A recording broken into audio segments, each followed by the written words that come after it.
Welcome to the React Game Challenge. In this challenge, we will design a game, learn and write code for React.js components, make the app responsive for desktop and mobile users, learn and write code for React states and props, and deploy the web game app online. In the previous video, we have completed writing of JSX and CSS for our application. In today's video, we are going to make this app responsive for mobile and desktop users. If you have come directly to this video, I will highly recommend that you watch the previous videos first to get the context of what we are doing. If you have watched the previous videos, let's resume the challenge. My name is Aditya Shenoy from Brainy Things, where I make programming simple and fun. Today's first challenge is to click the subscribe button.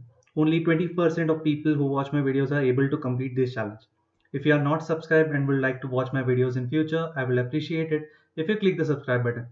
Oh, I forgot to mention that there are bonus points to this challenge if you click the like button as well.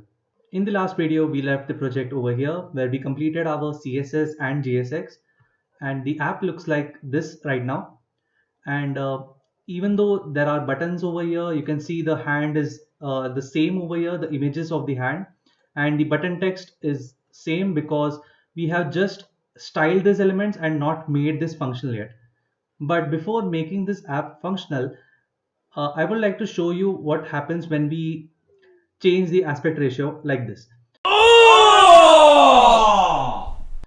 When we see this app in our mobile phone, where the height of the screen is greater than the width of the screen, the application will look like this.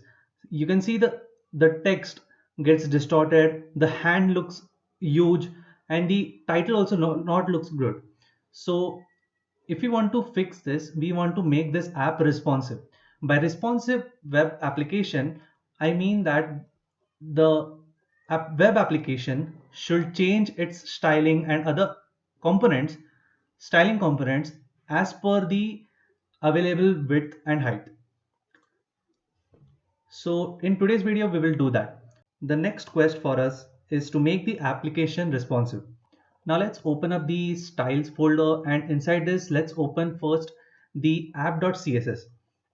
And just like the last video, we will take the reference of this design of desktop and mobile user, specifically of the mobile, to style our applications.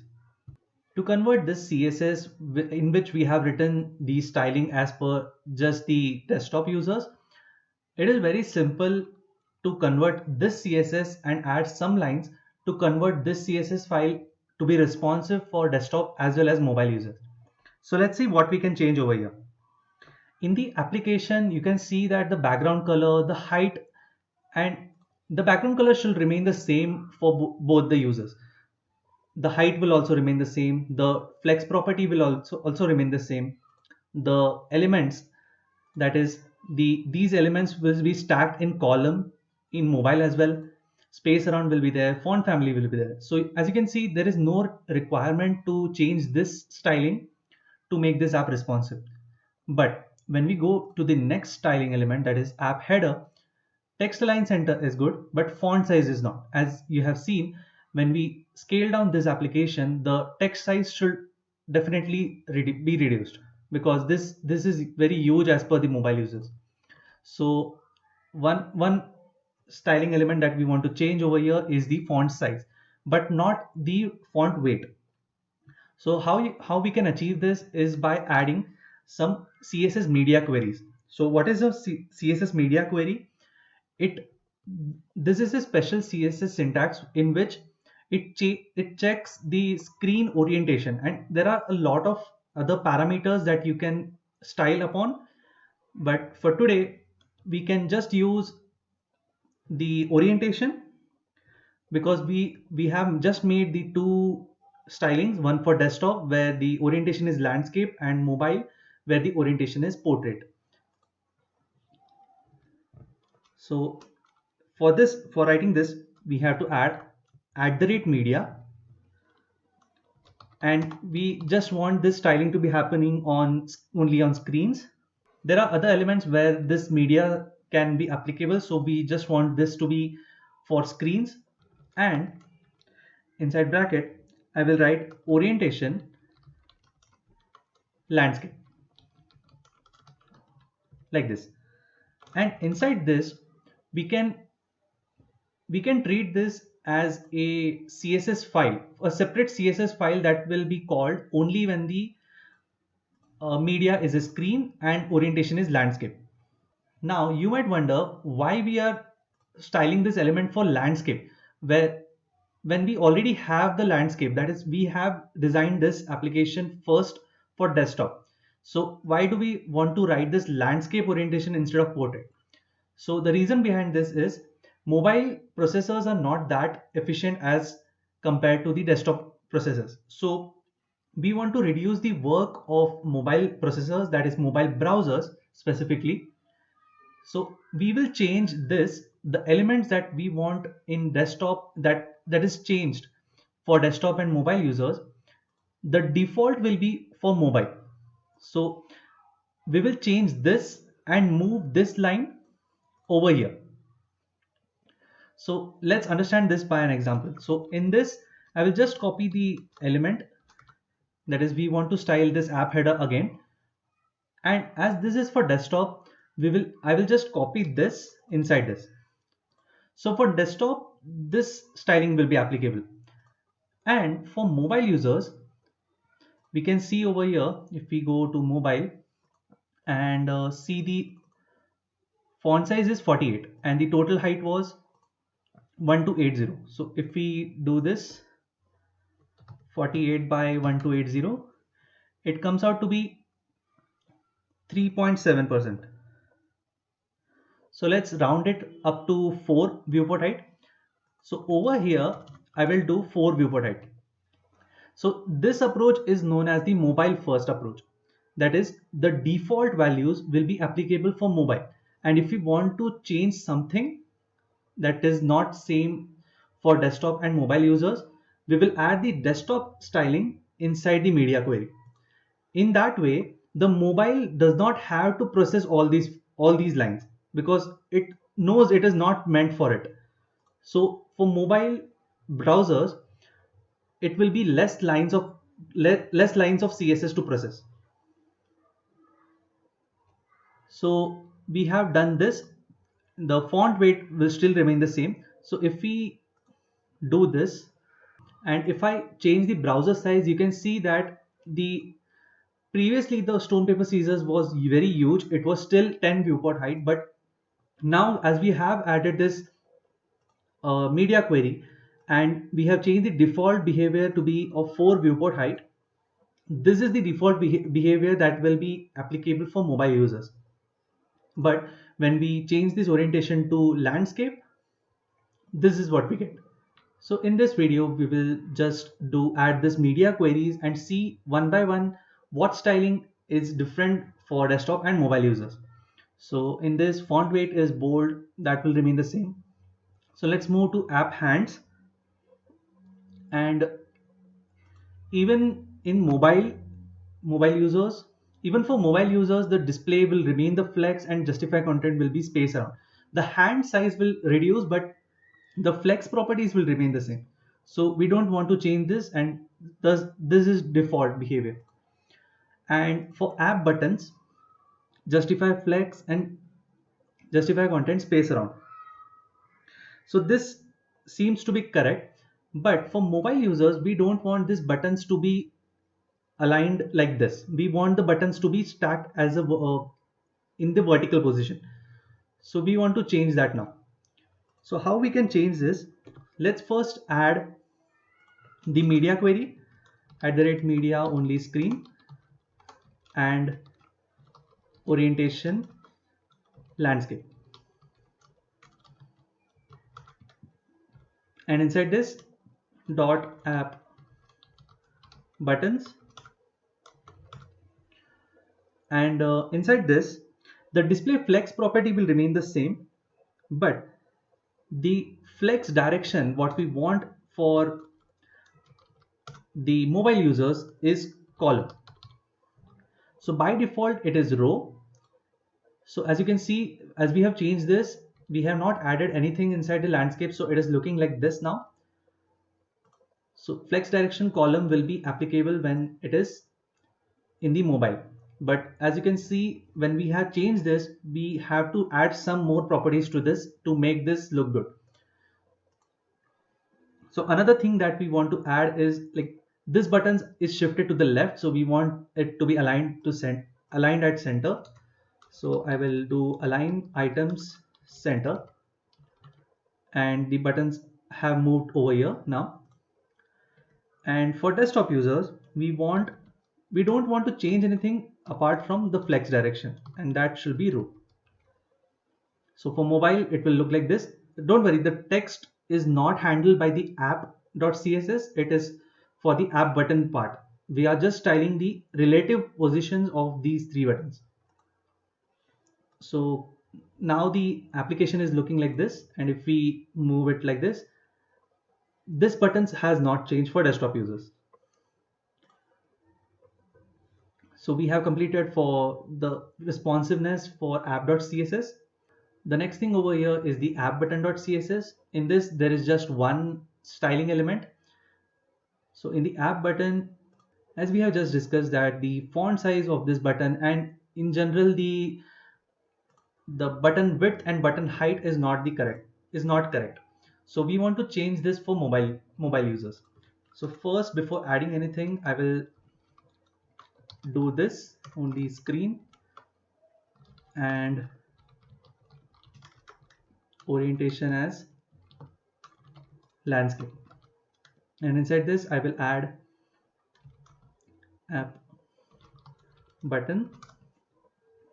And one short trick that I use personally is to copy all these stylings and paste it over here and remove all the elements that we want the same to be in mobile users and desktop users. For example, the border will remain the same for mobile and desktop users, even the border radius and the margin. So I will just remove these lines, and we want to change the height, width and font size. So we don't want to change anything or add anything to this. So this media query is now complete, and we just want to change these elements. So let's see what is the height inside this. So our height is 90 by 1280. That comes out to be 7 viewport height. So let's change that. So instead of 10, it should be 7 viewport height. Let's see the width. As you can see, the width should span almost the entire width because it is the only button in that row, so it can take more space than before. So it is 575 of total width 720. So let's compare that. 575 divided by 720, and that comes out to be 79.8, which will be rounded to 80 viewport height. So instead of 20 viewport height, now we will do 80 viewport height. And font size. Font size was huge, so let's see how much is its font size. It is 36, and total height was 1280. So 36 divided by 1280 comes out to be 2.8. So we can round it to 3 viewport height. So this will now become 3 viewport height, and let's see how the app is looking. So for desktop users, this won't change at all. The only change that we are making is for mobile users. As you can see, the button is spanning 80% of the total screen width. Height is also changed, and the font size is also become more legible, and it is looking, you can tell you can tell just by seeing these three buttons, and the heading is correctly styled as per the mobile users, not the hands and the score text. So the next thing that we will style over here is the, let's see what file comes next, is the hand.css. So over here it is just one styling element. So I will copy this entire thing and add @media only screen and orientation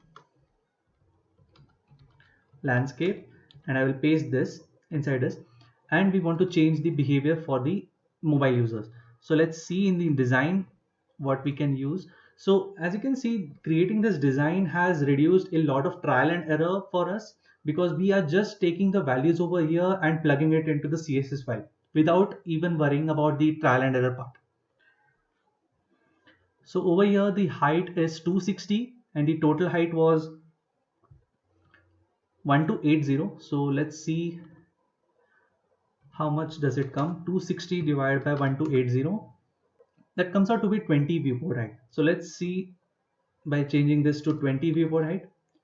And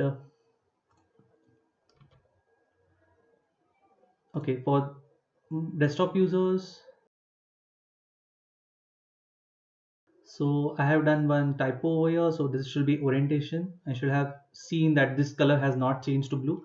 So now the hand looks normal in the desktop version, but in mobile it is coming as like this, just like this. But we can see that the hand is not correctly styled, so we can tweak this height. So this design that we have created is not the golden source of truth. We can change this value, but this is a good reference. As for most of the elements, we can just follow that design. So the hand was looking a little small, so I will change it to 30 viewport height and see how it is looking now. So yeah, the main game should focus on the hands, so the hand should be bigger. So this now looks okay for the app. And let's style the last CSS file that we have, that is score.css. So inside the score CSS, we just want to change the font size, and the rest, the text line center should remain the same, underlined width should also remain the same, and the other things that we have over here will remain the same, just the font size will change. So again, @media only screen and orientation landscape. For dot score, we want font size to be 5 viewport height for desktop users, but we want to change this for mobile users. So let's see how much is the font size. 36, and 36 divided by 1280, it's 3 viewport height. So for mobile users, that should be 3 viewport height instead of 5 viewport height. So let's see. Yeah, this is how our application will look like in our mobiles. And if we change this browser size to be of landscape, that is entire desktop width, so this is how our application will look like. As you can see, we have kept the same CSS file, but by adding just the media queries, we have made this application responsive, and we are done. This is the only thing that we want to do for mobile users. And as we have completed our responsiveness, we have received an achievement, making React respond. So now our application is usable by desktop users as well as mobile users, as you can see over here. Now, some of you might argue that why didn't I use Bootstrap in the first place? Bootstrap is a heavy framework, and I think using plain CSS whenever we can is more efficient than using Bootstrap frameworks. And nothing is wrong with Bootstrap, but as you are learning this making of application, it is good if you start thinking of making it efficient in the starting run only, so that you are more familiar to the efficient techniques that we can use. So this media query is not that difficult, and we just had to add the same line in the all the CSS files, and the rest of the CSS was very simple, and we didn't have had to add many more things in our original CSS files. So in this way, we have made our application responsive to mobile and desktop users. In the next video, we will make the application dynamic by adding React states and props. If you enjoyed the video, please do like the video, comment any feedback that you have for this video, subscribe to not miss out future parts of this challenge.